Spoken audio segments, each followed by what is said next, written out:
여러분, 양육강식이라는 말이 있죠. 힘이 약하면 당하고 강자만이 생존 경쟁에서 살아남는다는 뜻입니다. 이 이야기는 동물의 세계만이 아니라 우리가 살아가는 인간 세상에도 존재합니다.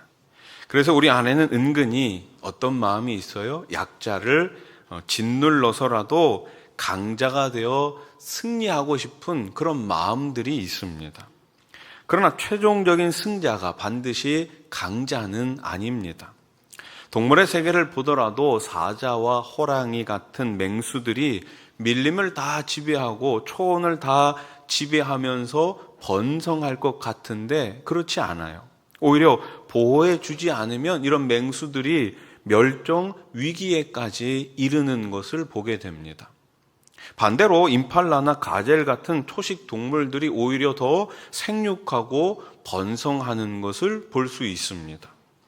인간 세상도 마찬가지입니다. 수단과 방법을 가리지 않고 악하게 살아가는 자가 이 땅을 전부 차지할 것 같지만 결코 그렇지 않습니다. 본문 11절 말씀은 온유한 자들이 땅을 차지한다 이렇게 말씀하고 있죠. 11절 말씀을 다시 한번 보세요. 그러나 온유한 자들은 땅을 차지하며 풍성한 화평으로 즐거워하리로다. 아멘. 여러분, 일반적으로 우리가 온유하면 어떤 뉘앙스, 어떤 느낌이 듭니까? 온유하면 좀 부드럽다 이런 느낌이 들지 않습니까? 온유하다 그러면 좀 착하다 이런 느낌이 들잖아요. 그런데 사실 이 온유라는 말, 특별히 성경에서 말하고 있는 이 온유라는 말은 좀 더 깊은 의미가 담겨져 있습니다. 우리는 보통 힘이 없고 연약한 상태를 온유다라고 생각합니다. 그러나 온유는 힘이 강하냐 약하냐의 문제가 아닙니다. 또 온유는 성격의 문제도 아니에요. 그럼 온유란 무엇일까요? 민수기 12장 3절에 보면 이 온유의 사람이 한 명 등장합니다. 그가 누구입니까? 바로 모세입니다. 우리 민수기 12장 3절을 한번 같이 읽어봅시다. 시작. 이 사람 모세는 온유함이 지면의 모든 사람보다 더하더라. 아멘. 모세는 온유함이 지면의 모든 사람보다 어떻다? 더하더라. 여러분 한번 가만히 생각해 보십시오. 우리가 모세에 대해서 어느 정도 좀 들어서 알고 있지 않습니까? 모세가 온유한 사람이 맞나요? 왠지 우리의 생각과 이 모세는 이 온유라는 것하고는 좀 먼 그런 사람처럼 생각이 들지 않습니까? 제가 이 성경을 읽다가 이제 어렸을 때 읽다가 그런가 보다라고 생각을 했는데 나이가 들면서 계속해서 읽다 보니까 어떤 생각이 들었냐면은 지금 민수기를 누가 썼어요? 모세가 썼어요. 근데 모세 자기가 쓰면서 자기가 내가 지면의 모든 사람보다 더하다 이렇게 쓴 건가 이런 생각이 들더라고요. 자, 어찌됐든 우리 모세를 좀 생각해 봅시다. 모세도 불같은 마음을 드러낼 때가 있었죠. 언제였습니까? 백성들이 금송아지를 만들었을 때 모세는 하나님께 받은 돌판을 던져버렸습니다. 여러분 한번 생각해 보세요. 지금 모세가 시내산에서 하나님을 만나고 하나님께서 직접 써주신 두 돌판을 가지고 내려왔는데 지금 이스라엘 백성들이 금송아지를 만들고 그것이 하나님이다 라고 이야기하면서 절하고 있는 거예요. 얼마나 화가 났겠습니까? 그런데 아무리 화가 나도 던져야 될 게 있잖아요. 지금 이걸 누구한테 받은 거예요? 하나님께 받은 거예요. 그런데 그거를 던져버리는 거예요. 근데 좀 던져도 좀 살살 던지면 되는데 얼마나 세게 던졌는지 이 돌판이 깨지고 만 것이죠. 그렇습니다. 온유란 성격이 아닙니다. 온유함의 핵심은 무엇입니까? 한번 따라해 보십시오. 온유는 나 자신의 죽음입니다. 나 자신의 죽음입니다. 누가 온유한 사람입니까? 하나님 앞에서 나의 나 자신이 죽은 사람이에요. 온유란 자기의 고집과 자기의 생각을 내려놓는 것을 말합니다. 모세는 마음이 불같은 면모가 있었지만 하나님 뜻 앞에서 자기의 생각과 고집을 내려놓았습니다. 아무리 자기의 마음에 맞지 않아도 하나님의 뜻이 다른 곳에 있다면 모세는 자기의 뜻을 포기할 줄 아는 사람이었습니다.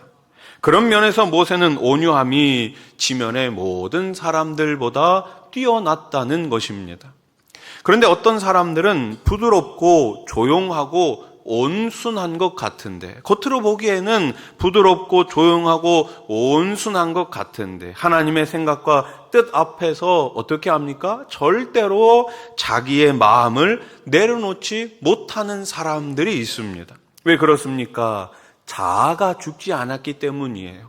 내가 죽지 않았기 때문입니다. 그 사람은 결코 온유한 사람이 아닙니다. 온유란 자기 인생의 왕권을 내려놓는 사람이에요. 내 인생의 왕권을 누구에게요? 하나님께 드린 사람. 그 사람이 바로 하나님 보시기에 온유한 사람입니다. 나에게 힘이 있지만 그 힘을 함부로 내 개인적으로 사용하는 것이 아니라 절제하고 조절할 줄 아는 사람, 그 사람이 바로 하나님 나라에서 온유한 사람인 것입니다. 우리 모두 이러한 온유한 사람으로 승리할 수 있기를 먼저 주님의 이름으로 축복합니다. 며칠 전에 우리 교회 청년들끼리 결혼한 부부가 있는데 아이가 태어났습니다. 그래서 연락이 왔어요. 수술 잘 마쳤다고 아이 산모 다 건강하다는 연락을 받았습니다. 제가 갑자기 궁금해지더라고요. 아이의 이름이 뭔지. 그래서 이름을 얘기해 주는데 두 개를 이야기해 주는데 그 중에 하나가 온유라는 이름이더라고요. 그래서 제가 오늘 오늘 교회 주보를 캡처해 가지고 보내줬어요. 오늘 제목이 뭡니까? 따라해 보십시오. 온유로 승리하는 사람. 나중에 이름을 알겠죠? 뭐로 지었는지 한번 봅시다. 이름을 뭐로 지었는지. 자, 여러분, 누가 일꾼입니까? 우리는 지난주서부터 누가 일꾼인지에 대해서 말씀을 나누었습니다. 지난주에 첫 번째 시간으로 은혜를 아는 사람이었습니다. 여러분, 은혜를 아는 사람, 어떤 은혜를 아는 사람입니까? 내가 죄인이었지만 하나님의 은혜로 구원받았음을 아는 사람이 하나님 나라의 일꾼이어야 될 줄로 믿습니다. 오늘은 두 번째 시간입니다. 바로 온유로 승리하는 사람이에요. 하나님의 뜻 앞에서 내 뜻을 내려놓고 하나님께 순종하는 사람입니다. 나 자신의 힘을 내 마음대로 사용하는 것이 아니라 공동체의 유익, 하나님 나라의 유익을 위해 사용하는 사람입니다. 그러면 좀 더 구체적으로 온유로 승리하는 사람은 어떤 사람인지 우리 세 가지를 한번 살펴보겠습니다. 첫째로 한번 따라해 보십시오. 잠잠하고 참고 기다리는 사람. 자, 오늘 본문 7절 상반절 말씀을 다시 보세요. 여호와 앞에 잠잠하고 참고 기다리라. 아멘. 여기서 잠잠하다라는 것은 침묵을 의미하는 말이 아닙니다. 여기서 잠잠하다라는 말은 하나님의 섭리에 대한 신뢰예요.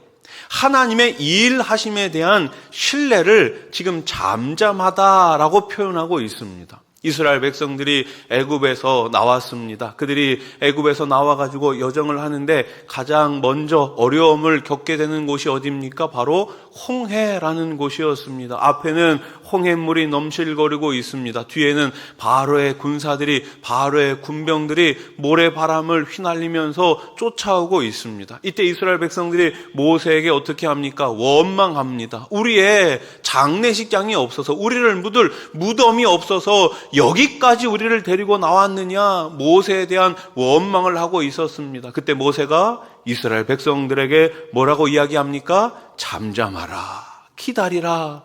하나님께서 어떻게 일을 행하실지 기다리라고 이야기합니다. 하나님의 절대적인 주권을 믿으라는 것이죠.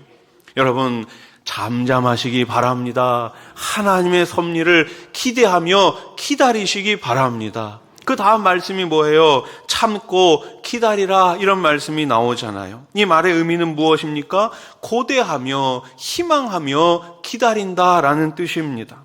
단순히 어쩔 수 없어 기다리는 수동적인 기다림이 아닙니다. 마치 산모가 태어날 아기에 대한 희망을 품고 온갖 고통을 참고 견디는 모습과 같지요.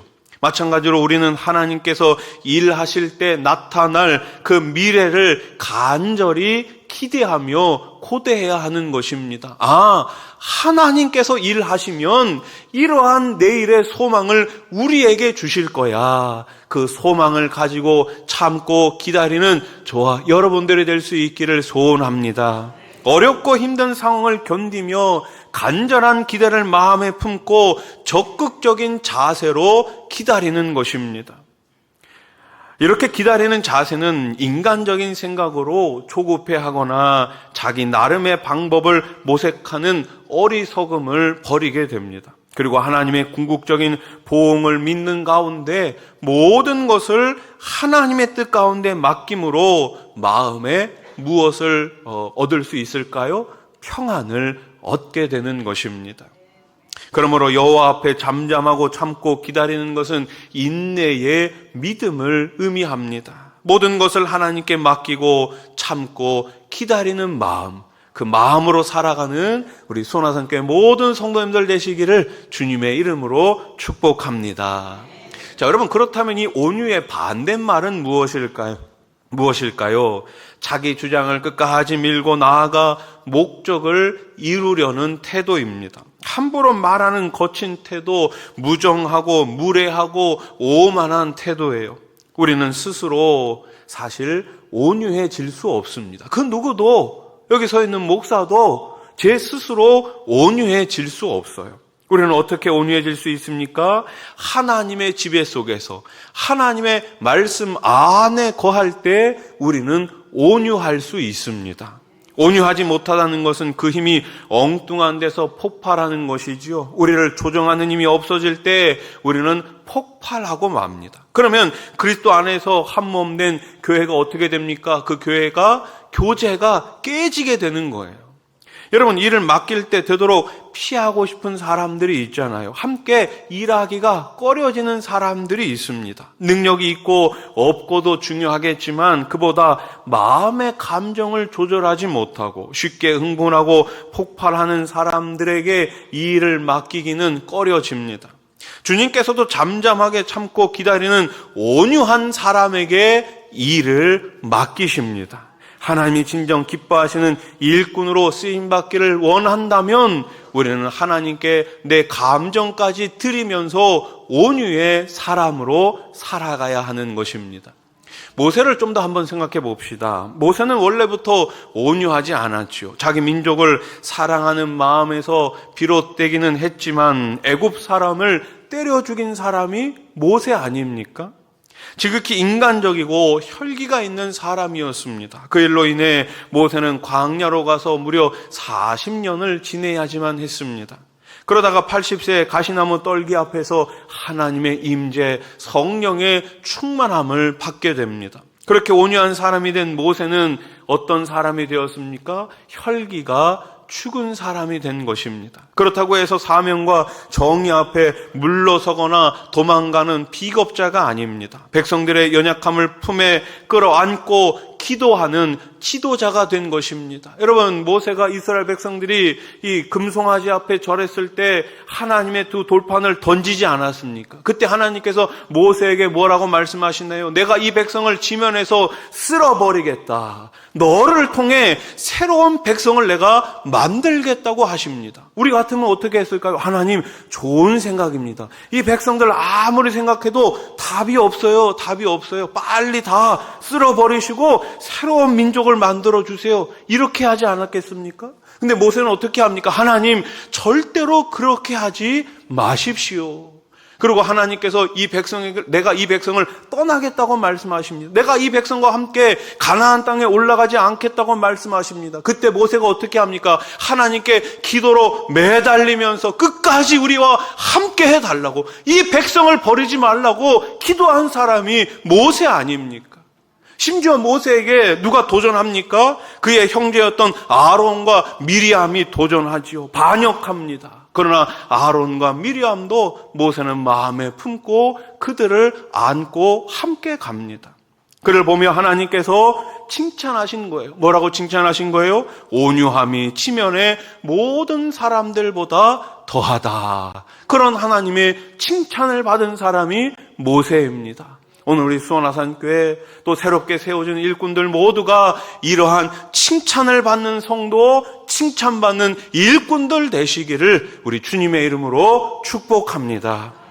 둘째로 누가 일꾼입니까? 누가 온유로 승리하는 사람입니까? 따라해 보십시오. 분노를 버리고 불평하지 않는 사람.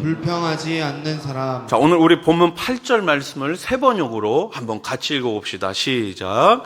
노여움을 버려라. 격분을 가라앉혀라. 불평하지 말아라. 이런 것들은 오히려 악으로 기울어질 뿐이다. 아멘. 버리라고 말씀합니다. 무엇을 버리라고 말씀하십니까? 분노를 버리라고, 불평을 버리라고 말씀합니다. 이런 것들을 계속 마음에 품고 있으면 어떻게 됩니까? 악한 길로 빠지게 됩니다. 분노 조절 장애라는 말을 들어보셨죠? 이 말은 간헐 폭발 장애를 일상적으로 이르는 말입니다. 순간적으로 자신의 분노를 자신이 조절하지 못하는 거예요. 제가 댓글에 보니까 이런 글이 있더라고요. 나보다 약한 사람 앞에서는 분노 조절 장애가 되는데 나보다 강한 사람 앞에서는 분노 조절 잘해가 된다. 무슨 말인지 이해가 가십니까? 예. 약한 사람 앞에서는 분노 조절이 안 되고 강한 사람 앞에서는 분노 조절이 잘 된다는 겁니다. 동의하십니까? 예. 분노 조절 장애를 극복하는 방법을 제가 어느 글에서 한번 본 적이 있습니다. 분노 조절 장애를 극복하는 방법 이렇게 적혀 있더라고요. 그것은 바로 제3자의 입장에서 생각하는 것입니다. 분노가 치밀어 오를 때, 화가 치밀어 오를 때 상대방의 입장에서, 제3자의 입장에서 한번 생각해 보는 것이죠. 우리가 사는 세상에서는 의인이 어떻습니까? 어려움과 고난을 당하는 경우도 있고 또 반대로 악인이 형통하고 번성하게 되는 경우가 있습니다. 의인은 잘 돼야 되는데 잘 안 되는 거예요. 악인은 반대로 잘 못 돼야 되는데 잘 되는 경우가 있다라는 것이죠. 그때 우리 마음에서 무엇이 생깁니까? 불평이라는 것이 생깁니다. 공평하지 않다라는 거예요. 뭔가 잘못됐다라는 것이죠. 하지만 우리의 이런 불평으로 이 세상을 바꿀 수 있나요? 아닙니다. 이 모든 것들은 결국 하나님의 뜻 안에 있는 것이죠. 하나님의 일은 하나님의 방법으로만 이룰 수 있습니다. 하나님의 뜻과 무관하게 인간의 조급함에서 비롯된 시도는 잘못된 행동으로 치우칠 뿐입니다. 마음의 분이 가득한 상황에서 그 분노를 잘 다스리지 못하면, 인내하지 못하면 승리하지 못하고 마침내 패배하게 됩니다. 우리의 마음에 분노가 가득해 불평하게 될 때 자신이 의도하든 의도하지 않든 결국 악을 행할 수밖에 없는 것이죠. 여러분, 우리가 가끔 뉴스를 보면 끔찍한 사건들이 일어나지 않습니까? 그런 끔찍한 사건들이 어느 날 갑자기 일어나게 되나요? 아닙니다. 그 마음에 불평과 불만과 분노가 쌓이다 보니 그것이 바깥으로 표출돼 가지고 악을 행하는 것입니다. 불평하게 되면 오히려 악을 행하게 되므로 어떻게 해야 됩니까? 우리는 분을 그치고 노를 버려야 합니다. 결국 분노의 감정을 잘 다스릴 줄 아는 사람이 온유한 사람이 되는 것입니다. 분을 그치라는 말은 분을 가라앉히고 분으로부터 자신의 마음과 감정을 단절시키라는 거예요. 단절시키는 것. 여러분, 단절이라는 의미가 무엇입니까? 조금의 틈도 허용하지 않는 것이죠. 우리 마음속에 분노와 불평이 조금도 자리하지 못하도록 사전에 차단하라는 것입니다. 왜냐하면 분이 성도로 하여금 하나님의 뜻을 제대로 분별할 수 없도록 할 뿐 아니라 그로 인해 악에 치우치도록 하기에 우리는 반드시 버려야 합니다. 그래서 성경은 계속해서 성도에게 이 분에 대해 경고하고 있습니다. 불평에 대해 경고하고 있어요. 에베소서 4장 26절 말씀, 분을 내어도 죄를 짓지 말며 해가 지도록 뭘 품지 말고요? 분을 품지 말고. 여러분, 우리가 보면은 이 범죄가 일어나게 될 때 해가 있을 때 범죄가 많이 일어납니까? 아니면 해가 졌을 때 범죄가 많이 일어납니까? 대낮에 그런 경우는 별로 없잖아요. 다른 사람들 다 보는데 다 어두컴컴할 때 범죄가 일어나잖아요. 이 말이 무슨 의미예요? 그러니까 해가 질 때까지 혹시 내 안에 어떠한 분노가 있다면, 혹시 해결하지 못한 그러한 것들이 있다면 빨리 어떻게 해라? 해결하라는 것입니다. 자, 잠언 15장 18절 말씀도 우리 한번 같이 읽어봅시다. 시작. 분을 쉽게 내는 자는 다툼을 일으켜도 노하기를 더디하는 자는 시비를 그치게 하느니라. 아멘. 분을 쉽게 내면 어떻게 됩니까? 당연히 다툼이 일어날 수밖에 없지요. 그러나 그 분노를 잘 다스리는 사람, 더디하는 사람은 어떻게 한다고요? 시비를 멈추게 한다고요. 불평만 일삼는 불평나라에 한 사람이 있었습니다. 불평만 일삼는 불평나라에 한 사람이 있었어요. 이 사람이 하루는 감사나라로 유학을 가게 됩니다. 사람들의 기대를 한 몸에 받고 떠나는 이 사람에게 많은 사람들이 당부했습니다. 감사나라로 가서 잘 배워와서 우리들에게 잘 소개해 달라고, 가르쳐 달라고 당부합니다. 이 사람이 감사나라로 가서 열심히 공부를 했습니다. 마침내 감사 박사학위증을 받게 됐습니다. 그리고 집으로 자기의 나라로, 불평나라로 다시 돌아왔죠. 사람들이 모여들었습니다. 과연 이 사람이 무엇을 배우고 왔는지. 이 사람이 이렇게 이야기합니다. 정말 지겨웠습니다. 그 나라는 어떻게 된 나라인지, 눈을 떠도 감사, 잘 때도 감사, 입만 열었다 하면 감사, 도대체 감사밖에 배울 것이 없었습니다. 전 정말 지겨울 정도로 징그럽게 감사만 배우고 왔을 뿐입니다. 그는 평소의 습관대로 불평만 했습니다. 여러분, 불평이 생각날 때마다 감사로 바꾸시기 바랍니다. 불평이 쌓이게 되면 분노가 표출될 수밖에 없어요. 하지만 분노로 바꿀 수 있는 것이 있습니까? 아무것도 없습니다. 오히려 감사가 쌓이게 되면 어떻게 됩니까? 행복해집니다. 내가 행복해지면 모두가 행복해집니다. 감사하면 나도 바뀌고, 교회도 바뀌고, 이 나라도 바뀌게 되는 줄로 믿습니다. 마지막 셋째로, 누가 일꾼입니까? 누가 온유로 승리하는 사람입니까? 하나님께 소망을 두는 사람입니다. 자, 우리가 읽은 시편 37편은 1절부터 8절까지는 제멋대로 악을 행하는 자들로 인해 불평하거나 분노를 품지 말고 오히려 적극적으로 의를 행할 것을 권면하지요. 1절 말씀 같이 읽어봅시다. 시작. 악을 행하는 자들 때문에 불평하지 말며 불의를 행하는 자들을 시기하지 말지어다. 네, 그들에게 불평하지 말고 그들을 향해 시기하지 말라고 이야기해요. 그러면서 9절 말씀에 이들과 의인, 악인들과 의인들이 어떠한 결과를 얻게 되는지를 설명하죠. 9절 말씀 보세요. 진실로 악을 행하는 자들은 끊어질 것이나 여호와를 소망하는 자들은 땅을 차지하리로다. 아멘. 그렇습니다. 누가 일꾼입니까?